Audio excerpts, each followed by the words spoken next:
అందరికీ నమస్కారం అండి. Welcome to infinity astrological sciences YouTube channel. ఈరోజు మనము జాతకంలో అస్తంగిచ్చినటువంటి గ్రహాలు, అలాగే గ్రహాల యొక్క అస్తంగత్వం అనేది ఒక మనిషి జాతకం మీద, ఒక మనిషి యొక్క జీవితం మీద ఎలా ప్రభావం చూపిస్తుంది, ఈ అస్తంగిచ్చినటువంటి గ్రహాల యొక్క ఫలితాలు ఒక మనిషి జీవితంలో ఎలా ఉంటాయి అనే విషయం గురించి ఈరోజు మనం డిస్కస్ చేసుకోబోతున్నాము. సో ఫస్ట్ ఆఫ్ ఆల్ మనము అస్తంగత్వం గురించి మాట్లాడుకోవాల్సి వస్తే దీనినే మనం కంబషన్ అని చెప్తాం. కంబషన్ అంటే ఏంటి అని అంటే, జాతకంలో మనకు ఏవైనా గ్రహాలు రవికి చాలా దగ్గరగా ఉండేటప్పుడు అవి అస్తంగింపబడతాయని చెప్తారు. అంటే మనకు హారోస్కోప్లో ఉన్నటువంటి ప్లానెట్స్ ఏవైనా సన్కి చాలా క్లోజ్ ప్రాక్సిమిటీ రేంజ్లో ఉండేటప్పుడు అవి కంబషన్కి గురవుతాయి అని చెప్తారు. సో ఇక్కడ కంబషన్ అనే ఒక విషయం గురించి మాట్లాడుకునేటప్పుడు ఏమవుతుంది అని అంటే, కంబషన్ అంటే లిటరల్గా ప్లానెట్ అక్కడ కాలిపోతుంది, లేకపోతే బూడిదైపోతుంది అని అర్థం కాదు. కంబషన్ అంటే ఏంటి అని అంటే, సూర్యుడి యొక్క ఇంటెన్సిటీని డామినేట్ చేసే తత్వం అనేది ఆ గ్రహం కోల్పోతుందని అర్థం. అంటే మనము ప్రాక్టికల్గా ఇప్పుడు నక్షత్రాలని కానీ చంద్రుడిని కానీ ఎప్పుడు చూడగలుగుతాము? మనకు రాత్రిపూట మాత్రమే నక్షత్రాలు లేదా చంద్రుడు కనపడతారు. ఎందుకు రాత్రిపూట మాత్రమే కనపడతారనంటే, సూర్యుడి యొక్క ఇంటెన్సిటీ అనేది రాత్రిపూట ఉండదు కాబట్టి మన యొక్క కళ్ళకు ఆ సూర్యుడి ఇంటెన్సిటీ కంటే తక్కువ ఉన్నటువంటి ఇంటెన్సిటీలో ఉన్న స్టార్స్ కానీ ప్లానెట్స్ కానీ కనపడతాయి. సో ఇక్కడ ఎప్పుడైతే మనకు సూర్యుడు వెలుతురునిస్తారో, అంటే సూర్యోదయం అయిన తర్వాత ఎప్పుడైతే మనకు డే స్టార్ట్ అవుతుందో, అక్కడ సూర్యుడు తప్పించి ఇంకెవరు కనపడరు మనకు. ఎందుకంటే సూర్యుడు యొక్క ఇంటెన్సిటీ అనేది అన్నిటిని డామినేట్ చేసేస్తుంది. సో ఇక్కడ కంబషన్ అనే విషయానికి వచ్చేటప్పుడు ఏమవుతుంది అని అంటే, మన భూమి మీద ఉన్నటువంటి గ్రహాల ప్రభావం ఏదైతే ఉందో, ఆ గ్రహాలు సూర్యుడితో పాటు ఇంటర్వ్యూన్ అయ్యేటప్పుడు, అంటే సూర్యుడి యొక్క ప్రాక్టికల్ ఇంటెన్సిటీ ఏదైతే ఉంటుందో, అంటే సూర్యుడు ఏ యాంగిల్లో భూమి మీద ఇంటెన్సిటీని ఇస్తూ ఉంటాడో అదే యాంగిల్లో మనకి ఇంకొక గ్రహం ఉండేటప్పుడు ఏమవుతుందంటే, సూర్యుడు మనకు స్టార్ కదా. సో సూర్యుడు యొక్క ఇంటెన్సిటీ అనేది ఆ ప్లానెట్ యొక్క ఇంటెన్సిటీని డామినేట్ చేసేస్తుంది. ఎంతగా డామినేట్ చేస్తుంది అని అంటే, దాదాపు ఆ గ్రహం యొక్క ప్రభావం అనేది నెగ్లిజిబుల్ స్టేట్కి వెళ్ళిపోతుంది. అంటే మనకు ఎలాగిప్పుడు తెల్లవారితే నక్షత్రాలు చంద్రుడు కనపడకపోతారో ఆ రేంజ్లో మనకు ఈ ప్లానెట్ యొక్క గ్రావిటేషనల్ పుల్ అనేది డిస్టర్బ్ అయిపోతుంది. సో జనరల్గా మాట్లాడుకునేటప్పుడు ఏంటంటే, ఒక గ్రహం అనేది రవికి దగ్గర వెళ్ళేటప్పుడు దాని యొక్క కారకత్వాలన్నీ చెడిపోతాయని చెప్తారు. కానీ ఇక్కడ మనం ఇన్నర్ సైన్స్ని అండర్స్టాండ్ చేసుకునేటప్పుడు ఏంటంటే, గ్రహం అనేది ఫస్ట్ ఆఫ్ ఆల్ ఎప్పుడు రవికి దగ్గరికి వెళ్ళదు. ఓకేనా. మనకు అర్త్ని జియోసెంట్రిక్ పాయింట్ ఆఫ్ వ్యూలో చూసుకునేటప్పుడు ఏంటంటే, ఆ గ్రహాలు కనుక మనకు సూర్యుడి యొక్క పొజిషన్కి కోయిన్సైడ్ అయ్యేటప్పుడు సూర్యుడి యొక్క ప్రభావం చాలా ఎక్కువగా ఉంటుంది కాబట్టి ఆ ప్లానెట్ యొక్క కోయిన్సిడెన్స్ వల్ల ఆ ప్లానెట్ యొక్క ఇంటెన్సిటీ అనేది సూర్యుడి ఇంటెన్సిటీతో మ్యాచ్ అవ్వలేక అది సరెండర్ అయిపోతుంది. సో ఈ పాయింట్ ఆఫ్ సరెండర్ ఏదైతే ఉందో, ఒక ప్లానెట్ అనేది సూర్యుడి యొక్క ప్రభావానికి ఎప్పుడైతే సరెండర్ అయిపోతుందో దానినే మనం లిటరల్గా కంబషన్ కింద భావిస్తాం. అంతేగాని ఆ గ్రహం అనేది మనకు లిటరల్గా అక్కడ మండిపోతుంది, లేకపోతే ఆ గ్రహం అనేది భస్మం అయిపోతుంది, ఆ గ్రహం అనేది కాలిపోతుందని కాదు. ఓకేనా. సో ఇక్కడ ఏంటి అంటే, కంబస్ట్ అయినటువంటి గ్రహాలు మనకు చెడు చేసేస్తాయని చెప్తారు చూడండి, అది కూడా తప్పే మనకు. ఓకేనా. ఇక్కడ జనరల్గా ఏంటంటే, జాతకంలో కొన్ని గ్రహాలు మనకు శుభగ్రహాలు, కొన్ని గ్రహాలు పాపగ్రహాలు, కొన్ని చెడు చేసే తత్వం ఉంటుంది, కొన్నిటికి మంచి చేసే తత్వం ఉంటుంది. సో కొన్ని గ్రహాలు కొన్ని పాయింట్ ఆఫ్ టైమ్స్లో చెడిపోవడమే మంచిదని మనం భావిస్తాం జాతకంలో. అంటే ఫర్ ఎగ్జాంపుల్ పాపగ్రహాలు కనుక మనకు పాపత్వం చెంది ఉంటేనే మంచిదని చెప్తారు కదా. అంటే ఇప్పుడు మనకు విపరీత రాజయోగం ఎలా ఏర్పడుతుంది? ఒక దుస్థానాధిపతి ఇంకొక దుస్థానంలో ఉంటే అది మనకు విపరీత రాజయోగం అవుతుంది. అలాగా ఏదైనా ఒక గ్రహం మనకు చెడు చేసేటటువంటి పాసిబిలిటీ ఉంటే ఆ గ్రహం కనుక మనకు కంబస్ట్ అయి ఉంటేనే మంచిది మనకు. లేదు, కొన్నిసార్లు ఇప్పుడు ఏదైనా ఒక గ్రహం కంబస్ట్ అయిపోతుంది అనుకోండి, ఆ గ్రహం చెడు చేస్తుందా అంటే, సపోజ్ ఆ గ్రహ దశ కనుక మనకు రాలేదనుకోండి, అప్పుడు ఆ గ్రహం కంబస్ట్ అయినా కూడా మనకు దాటి వల్ల వచ్చే డ్యామేజ్ అయితే 90% ఉండదు మనకు. సో ఇక్కడ ఏంటి అని అంటే, కంబషన్ అంటే ఏంటి అని అంటే, ఆ గ్రహం యొక్క ప్రభావం అనేది మన మీద ఉంటుంది కానీ మనం వాటిని రికగ్నైజ్ చేయలేకపోవడం. అంటే నక్షత్రాలు లేదా చంద్రుడు అనేది ఆకాశంలో ఉంటారు, వాళ్ళు ఏమైపోరు, వాళ్ళు కాలిపోరు, లేకపోతే వాళ్ళు భస్మం అయిపోరు.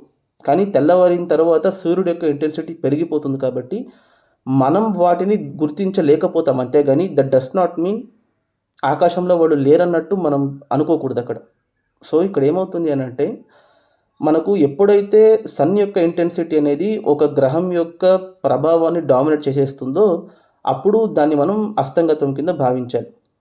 సో ఈ అస్తంగత్వం యొక్క ఎఫెక్ట్ ఏంటి అని అంటే, అది అవుట్‌రైట్‌గా మనకు చెడు ఫలితాలు ఇచ్చేస్తుందా అని అంటే అది అలా డైరెక్ట్‌గా ఓన్లీ నెగెటివ్ ఎఫెక్ట్ అని ఇచ్చేయదు. అది ఇచ్చేటటువంటి ఎఫెక్ట్ యొక్క ఇంటెన్సిటీ ఏమైనా తగ్గి ఉంటుంది. అది మంచైనా సరే, చెడైనా సరే సూర్యుడితో పాటు చాలా క్లోజ్ కంజంక్షన్‌లో ఉండేటప్పుడు అవి మనకు చేసేటటువంటి మంచి కానీ, చెడు గానీ మనం గుర్తించలేకపోవచ్చు. అలా కూడా జరిగే ఛాన్స్ ఉంటుంది. ఇక్కడ కంబషన్ రేంజెస్ గురించి మాట్లాడుకునేటప్పుడు అది ఒక్కొక్క సాఫ్ట్‌వేరు, ఒక్కొక్క జ్యోతిష్కుడు ఒక్కొక్క ప్రాక్సిమిటీ రేంజెస్‌ని తీసుకుంటారు. దాని గురించి నేను ఇంకొక వీడియోలో సెపరేట్‌గా చేసి చెప్తాను. ఇప్పుడైతే ప్రస్తుతం మనకు ఏవైనా ఒక గ్రహాలు సూర్యుడికి చాలా దగ్గరగా వెళ్ళేటప్పుడు గానీ, లేదా సూర్యుడికి చాలా దగ్గరగా ఉండేటప్పుడు గానీ, అది మనకు కంబస్ట్ అయినట్టుగా భావించాలి. సో ఎంతకెంత సూర్యుడికి ఒక ప్లానెట్ దగ్గరగా మూవ్ అవుతుందో, అంతకంత అది కంబషన్‌కి గురవుతున్నట్టు భావించాలి మనం. అది ఈదర్ ఆఫ్ ద సైడ్. ఓకేనా? సో ఇప్పుడు మనం ఈ పర్టిక్యులర్ కంబషన్ ఎఫెక్ట్ అనేది ఒక ప్రాక్టికల్ హారోస్కోప్‌లో దాని యొక్క ఫలితాలు ఎలా ఇచ్చింది అనే విషయం గురించి మాట్లాడుకోవాల్సొస్తే, మీకు ఇప్పుడు ఒక స్క్రీన్ మీద జాతకం కనబడుతుంది చూడండి. ఇది ఒక స్త్రీ జాతకం అండి. ఈవిడ జన్మించింది గనక చూసుకుంటే వృశ్చిక లగ్నంలో జన్మించారు. గ్రహస్థితిని గనక గమనిస్తే లగ్నంలో కేతు ఉన్నారు, చతుర్థంలో శనీశ్వరుడు, పంచమంలో వక్రించినటువంటి బుధుడు, షష్టమంలో సూర్యుడు, శుక్రుడు, సప్తమంలో గురువు, రాహువు, అలాగే దశమంలో వక్రించినటువంటి కుజుడు, ఏకాదశంలో చంద్రుడు ఉన్నారు. సో ఇక్కడ మనం వేరే గ్రహాలని పక్కన పెట్టేయండి. మనం ఇప్పుడు కంబషన్ గురించి మాట్లాడుకుంటున్నాం కాబట్టి ఇక్కడ గనక చూసుకుంటే సూర్యుడికి చాలా దగ్గరగా ఉన్నటువంటి గ్రహం గనక తీసుకుంటే 6వ ఇంట్లో ఈవిడకు సూర్యుడు అలాగే శుక్రుడు ఉన్నారండి. సో ఈ పర్టిక్యులర్ హారోస్కోప్ ఎక్స్‌ప్లెయిన్ చేయడానికి రీజన్ ఏంటి అని అంటే, ఈవిడకు 6వ ఇంట్లో శుక్రుడు అలాగే సూర్యుడు ఇద్దరు ఒకే డిగ్రీలో ఉన్నారు. అంటే సూర్యుడు కూడా 1 డిగ్రీలో ఉన్నారు, శుక్రుడు కూడా 1 డిగ్రీలో ఉన్నారు. ఇద్దరూ అశ్విని నక్షత్రం 1వ పాదంలో ఉన్నారు, ఒకే డిగ్రీలో ఉన్నారు. అందులో కూడా ఏంటంటే సూర్యుడు ఉచ్చంలో ఉన్నారు ఈవిడకు. సో సూర్యుడు ఉచ్చంలో ఉన్నారు, మళ్ళీ కుజుడితో పాటు పరివర్తనలో ఉన్నారు. అంటే ఇంతకంటే బలమైనటువంటి సూర్యుడిని మీరు ఎక్కడ చూడలేరు. సో అటువంటి సూర్యుడితో శుక్రుడు కలిసి, అది కూడా ఎలా కలిసి ఉన్నారు, వాళ్ళ పాయింట్ ఆఫ్ కంజంక్షన్ అనేది కోయిన్సైడ్ అవుతూ ఉంది అక్కడ. అంటే సూర్యుడు 1 డిగ్రీలో ఉంటే శుక్రుడు కూడా 1 డిగ్రీలో ఉన్నారు. There is not even a single degree gap, 1 degree gap కూడా లేదు వాళ్ళిద్దరి మధ్య. Almost they are at point to each other. So ఇటువంటి పాయింట్ ఆఫ్ కోయిన్సిడెన్స్‌లో వాళ్లకు శుక్రుడు కంప్లీట్ కంబస్ట్ అయిపోతున్నట్టుగా భావించాలి మీరు. ఎందుకంటే there is no gap at all అక్కడ. అట్లీస్ట్ 1 డిగ్రీ గ్యాప్ ఉంటే కూడా ఏదో గ్యాప్ ఉందని అనుకోవచ్చు, కానీ ఇక్కడ not even a single degree gap లేదు అక్కడ. సో ఇప్పుడు శుక్రుడు గనక ఒక జాతకంలో కంబస్ట్ అయిపోతే, నార్మల్‌గానే శుక్రుడు మనకేమవుతారు, కళత్ర కారకుడవుతారు, వివాహ కారకుడవుతారు, సుఖాలకి కారకుడవుతారు. సో భౌతిక సుఖాలు అనుభవించాలన్నా, వైవాహిక జీవితం బాగుండాలన్నా, మంచి భార్య కానీ, మంచి భర్త కానీ లభించాలన్నా, దాంపత్య సుఖాన్ని సక్రమంగా అనుభవించాలన్నా, బెడ్ కంఫర్ట్స్ అయినా సరే, ఫిజికల్ ప్లెషర్స్ అయినా సరే, అన్నీ మనకు శుక్రుడే నిర్ణయిస్తాడు. సో అలాంటి శుక్రుడు కనుక కంబస్ట్ అయిపోతే, అప్పుడు మనకు శుక్రుడు చెడు చేయాలి కదా. జనరల్‌గా మనం మాట్లాడుకునేది ఏంటి, ఒక జాతకంలో ఏదైనా ఒక గ్రహం గనక మనకు కంబస్ట్ అయిపోతే అది చెడు చేస్తుంది, దాని యొక్క ప్రభావం అసలు ఉండదు అని చెప్తాం. కానీ అది నెగెటివ్‌గా వ్యవహరిస్తుందా, పాజిటివ్‌గా వ్యవహరిస్తుందా అనేది మనం ఇక్కడ చూసుకుంటే, అంటే ఇప్పుడు ఈ జాతకం విషయంలో చూసుకుంటే, ఈ జాతకానికి అదే శుక్రుడే సప్తమాధిపతి కూడా అవుతారు, వ్యయాధిపతి కూడా అవుతారు. అంటే కళత్ర కారకుడే కళత్ర స్థానాధిపతి అవుతారు, వివాహ కారకుడే వివాహ స్థానాధిపతి అవుతారు. At the same time 12th lord అంటే శయన స్థానాధిపతి కూడా శుక్రుడే అవుతారు. సో ఇప్పుడు నార్మల్‌గా మనం ఈ జాతకాన్ని చూసుకునేటప్పుడు ఏమవుతుంది, కళత్ర సుఖాన్ని, శయన సుఖాన్ని ఇవ్వాల్సినటువంటి ఒక గ్రహము కంబస్ట్ అయిపోయింది అక్కడ. కంబషన్ అంటే it is top grade combustion అనుకోండి. అంటే ఇంతకంటే కంబస్ట్ అవ్వడానికి అక్కడ లేదక్కడ. ఉచ్చమైన సూర్యుడు దుస్థానంలో 6వ ఇంట్లో వితిన్ ఒక 20 మినిట్స్ గ్యాప్ ఉంది అంతే వాళ్ళిద్దరి మధ్య. సూర్యుడు ఏంటంటే 1°40' ఉన్నారు. శుక్రుడు 1°20' ఉన్నారు. అంటే ఒకే డిగ్రీలో కంజంక్ట్ అయి ఉన్నారు. సో ఇంతకంటే కంబషన్‌ను మీరు ఎక్కడ చూడలేరు. అలాంటి కంబషన్‌లో ఉన్నటువంటి శుక్రుడు ఈవిడకు చెడు చేసేసారా అని గనక చూసుకుంటే, నిజ జీవితంలో ఈవిడకు జరిగిన పరిణామాల గురించి మాట్లాడుకుంటే, ఈవిడ జన్మించింది వచ్చేసి సూర్యదశలో జన్మించారండి. ఈవిడ జన్మించింది 1965లో జన్మించారు. 4 ఇయర్స్ బ్యాలెన్స్ ఉంది ఆవిడకు సూర్యదశ. 1969 వరకు జరిగింది. ఈ సూర్యదశ తర్వాత ఆవిడకు చంద్రదశ జరుగుతూ ఉంది. అది 1969 నుంచి 1979 వరకు జరిగింది. ఈ చంద్రదశ తర్వాత కుజదశ జరిగింది ఆవిడకు. 1979 నుంచి 1986 వరకు కుజదశ జరిగింది. కుజ దశలో ఆవిడకు పెళ్లి జరుగుతుంది. ఓకేనా? సో ఇక్కడ మెయిన్ ఇంపార్టెంట్ థింగ్ ఏంటి అని అంటే, శుక్రుడు ఈవిడకు కంబస్ట్ అయిపోయారు. సో ఒక గ్రహం కనుక కంబస్ట్ అయిపోయింది అనుకోండి, అది చెడు చేసేయాలి కదా. అది చెడు చేసేయాలని అంటే ఇప్పుడు వివాహ స్థానాధిపతి, వివాహ కారకుడు ఇద్దరు చెడిపోయి ఉంటే ఆవిడకు ఒకటి వివాహం జరిగి ఉండకూడదు, లేదా వివాహం జరిగిన తర్వాత వైవాహిక జీవితమైనా చెడిపోవాలి. ఏదో ఒకటి జరగాలి కదా అక్కడ. అలా జరిగిందనంటే ఈవిడకు పెళ్ళయింది 1983లో పెళ్ళయింది. అంటే కుజదశ స్టార్ట్ అయిన 4 సంవత్సరాలకి. 1983 అంటే అప్పుడు ఆవిడకు ఏజ్ ఎంతో తెలుసా? 18 ఏళ్ళండి. 18 ఇయర్స్. అంటే వివాహం ఇక్కడ ఆలస్యం అవ్వడం కాదు, లేదా వివాహం కాకపోవడం కాదు, లేకపోతే వైవాహిక జీవితం చెడిపోవడం కాదు. వివాహం ఇంకా తొందరగా జరిగింది ఆవిడకు. అది కూడా ఎలా జరిగిందనంటే 18 ఇయర్స్ టీనేజ్లో పెళ్లి జరిగిపోయింది. బాల్య వివాహమే జరిగిపోయింది ఆవిడకు. ఎవరిని పెళ్లి చేసుకున్నారు? ఆవిడ వాళ్ళ అమ్మగారి తమ్ముడిని, అంటే సొంత మేనమామని పెళ్లి చేసుకున్నట్టు అవుతుంది మీకు. సో ఇక్కడ గనక చూసుకుంటే శుక్రుడు కంబస్ట్ అయిపోయారు కదా, మరి ఎలా ఆవిడకు వైవాహిక జీవితాన్ని ఇచ్చారు అని కనుక చూసుకుంటే, శుక్రుడు కంబస్ట్ అయిపోయినంత మాత్రాన చెడు చేస్తారని కాదండి. న్యాచురల్గానే ఈ వృశ్చిక లగ్నానికి శుక్రుడు పాపగ్రహం అవుతారు. పాపగ్రహాలు ఎప్పుడూ పాపత్వం చెంది ఉంటేనే మంచిదని ఒక పారామీటర్ మనకుంది. సో పాపగ్రహాలు ఇక్కడ పాపత్వం చెందడం అనేది negative into negative positive results ఇస్తాయన్నట్టుగా భావించాలి ఒకటి. ఇంకొకటి, ఇదే వృశ్చిక లగ్నానికి శుక్రుడు విపరీత రాజయోగాన్ని కూడా ఇస్తూ ఉన్నారు. ఎలాగా? ఆయన వ్యయాధిపతి కూడా అవుతున్నారు. ఆయన షష్టమ స్థానంలో ఉన్నారు. మళ్ళీ సూర్యుడితో పాటు కుజుడు పరివర్తన చెంది ఉన్నారండి అక్కడ. అప్పుడేమవుతుంది? సూర్యుడు సింహానికి వచ్చినట్టు భావించవచ్చు, కుజుడు మేషానికి వెళ్తున్నట్టు భావించవచ్చు. అప్పుడేమవుతుందంటే శుక్ర కుజులు కలిసినట్టు అవుతుంది అక్కడ మీకు. సో అప్పుడేమవుతుందంటే కంబషన్ ఎఫెక్ట్ అనేది వాళ్ళకు ఉంటుంది. కానీ కంబస్ట్ అయిపోయినంత మాత్రాన వాళ్ళు వైవాహిక జీవితాన్ని ఇవ్వరని అంటే అలా ఏం కాదు. ఆవిడకి ఏంటంటే 1983లో పెళ్ళయింది. ఆవిడకు 2 కొడుకులు, 1 కూతురు జన్మించారు. ఇంకొకటి చెప్పాలంటే వాళ్ళ హస్బెండ్ అంటే వాళ్ళ ఆయన ఆవిడ కంటే 12 ఏళ్ళు పెద్దవాడు. సో ఇక్కడ చూసుకుంటే సప్తమ స్థానంలో ఈవిడకు గురువు రాహు ఉన్నారండి. గురు చండాలయోగం జరుగుతుంది. సో గురు చండాలయోగం కనుక సప్తమంలో ఉంటే వాళ్ళకు పెళ్ళి అవ్వదు. ఫస్ట్ ఆఫ్ ఆల్ ఈ జాతకం కనుక చూసుకుంటే ఇది వివాహానికి మంచి జాతకం కాదని చెప్పేస్తారు. ఎందుకనంటే శుక్రుడు అలా ఉన్నారు, సూర్యుడితో పాటు కలిసి ఉన్నారు, సప్తమంలో రాహు ఉన్నారు, అక్కడ గురువు ఉన్నారు. సో ఇక్కడ రాహు ఉండడమే తప్పు అని చెప్తారు. కానీ రాహు ఇక్కడ ఉచ్చక్షేత్రంలో ఉన్నారు, సప్తమంలో గురువు కలిసి ఉన్నారు. సో గురువు ఈ లగ్నానికి ఎవరు అవుతారు? పంచమాధిపతి అవుతారు. పంచమాధిపతి సప్తమంలో ఉంటే ఎయిదర్ అది లవ్ మ్యారేజ్ అయినా అవ్వాలి, లేదా సొంతంలో రిలేషన్షిప్లో అయినా దొరకాలి, లేదా దగ్గర సంబంధంలో పెళ్ళి అవ్వాలి. ఈవిడకు సొంత మేనమామతోనే మ్యారేజ్ అనేది జరిగింది. ఎందుకంటే 5th లార్డు చంద్రుడిని చూస్తున్నారు చూడండి, అక్కడ మదర్ నుంచి రావాలి సంబంధం అనేది. అలాగే ఇక్కడ చూసుకుంటే గురువు యొక్క ఇన్హెరెంట్ నేచర్ ఏంటి అని అంటే, గురువు కనుక 7thలో ఉంటే హస్బెండ్కి వైఫ్కి మధ్య ఉన్నటువంటి ఏజ్ గ్యాప్ అనేది చాలా విపరీతంగా ఉంటుంది. ఇక్కడ ఈవిడకు అంటే వాళ్ళ ఆయన 1953లో జన్మించారు. అంటే ఈవిడ 1965, అంటే దాదాపు 12 ఏళ్ళు గ్యాప్ ఉందండి వాళ్ళిద్దరి మధ్య. 12 ఇయర్స్ గ్యాప్ ఉంది. అది సొంతంగా జరిగింది, ఎందుకంటే 5th లార్డ్ 7thలో ఉన్నారు. సో ఇక్కడ నేను చెప్పదలుచుకుంది ఏంటి అని అంటే, ఆవిడకు పెళ్ళి కాకపోవడం కానీ, వివాహ జీవితం ప్రాబ్లం రావడం కానీ అలా ఏం జరగలేదు. కానీ ఈ కంబషన్ వల్ల ఆవిడకు ఎటువంటి ప్రాబ్లము జరగలేదా అని అంటే, ఆవిడకు వాళ్ళ భర్త చనిపోయారు.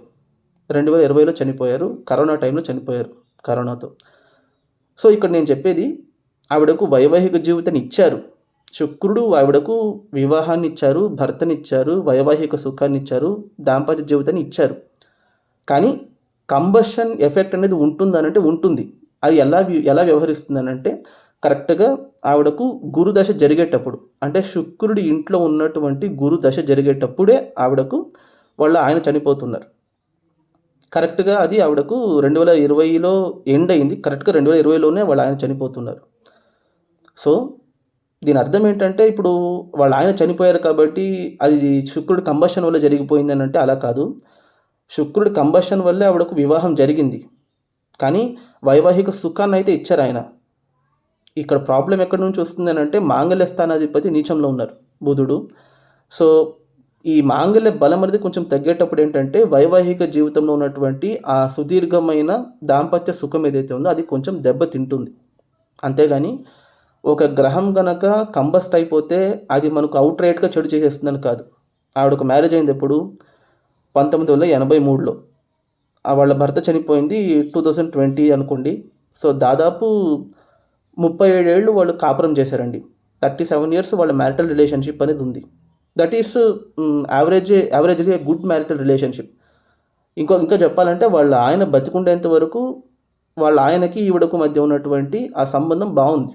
వాళ్ళకు మధ్యలో గొడవలు రావడాలు గానీ, లేకపోతే డివోర్స్ తీసుకోవడాలు గానీ, లేకపోతే విభేదాలు రావడం గానీ, డిస్ప్యూట్స్ రావడం గానీ, ఇలాంటిది లేదు.